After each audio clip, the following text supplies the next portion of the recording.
శాస్త్ర శ్రీరంగనాథ స్తోత్రం పఠనం తుమలాడ జగన్నాథ శాస్త్రి. సరసిజ ముకుళోద్భాసమానే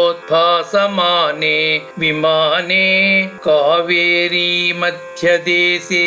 మృదుల ఫణిరాట్ భోగ పర్యంక భాగే నిద్రాముద్రాభిరామం కటినికటశిర పార్శ్వవిన్యస్తహస్తం పద్మాధాత్రీకరాభ్యాం పరిచితచరణం రంగనాజం భజేహం కస్తూరీకలితోర్ధ్వపుండ్రతిలకం కర్ణాంతలోలేక్షణం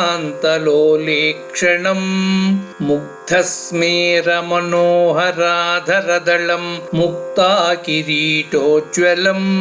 పశ్యన్మానస పశ్యతో హరరుచం పర్యాయ పంకేరుహం శ్రీరంగాధిపతే కదా సువదనం సేవేయ భూయోవ్యహం కదాహం కావేరీ తటపరిసరే రంగనగరే శయానం భోగీంద్రే శతముఖమణిశ్యామలరుచిం ఉపాసీన క్రోచన్ మధుమథన నారాయణకరే మురారే గోవిందేత్యనిశ మనునేష్యామి దివసాన్ కదాహం కావేరీ విమలసలిలే వీతకలుషో భవేయం తత్తీరే శ్రమముషి వసేయం ఘనతమే కదా వా తత్పుణ్యే మహతి పులినే మంగళగుణం భజేయం రంగేశం కమలనయనం శేషశయనం పూగీకంఠద్వయస సరసస్నిగ్ధ నీరోపకంఠాం ఆవిర్మోదస్థిమిత శకునానూదిత బ్రహ్మఘోషాం మార్గే మార్గే పథిక నివహై ఉంచ్యమానాపవర్గాం పశ్యేయం తాం పునరపి పురీం శ్రీమతీం రంగధామ్నా న జాతు పీతామృతమూర్ఛితానాం నాకౌకసాం నందనవాటికాసు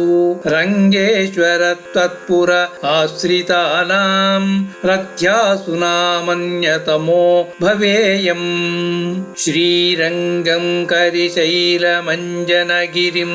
తార్క్ష్యాద్రిసింహాచలౌ శ్రీకూర్మం పురుషోత్తమం చ బదరీనారాయణం నైమిషం శ్రీమద్వారవతీ ప్రయాగమథురా యోధ్యాగయాకరం సాలగ్రామగిరిం నిషేవ్య రమతే రామానుజోయం మునిః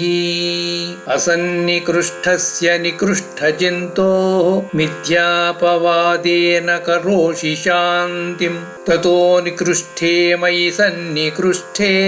కాన్నిష్కృతిం రంగపతే కరోషి శ్రీపరాశరభట్టార్యః శ్రీరంగేశ పురోహితః శ్రీవత్సాంకసుతः శ్రీమాన్ శ్రేయసే మేస్తు భూయసే. ఇది శ్రీరంగనాథ స్తోత్రం సంపూర్ణం.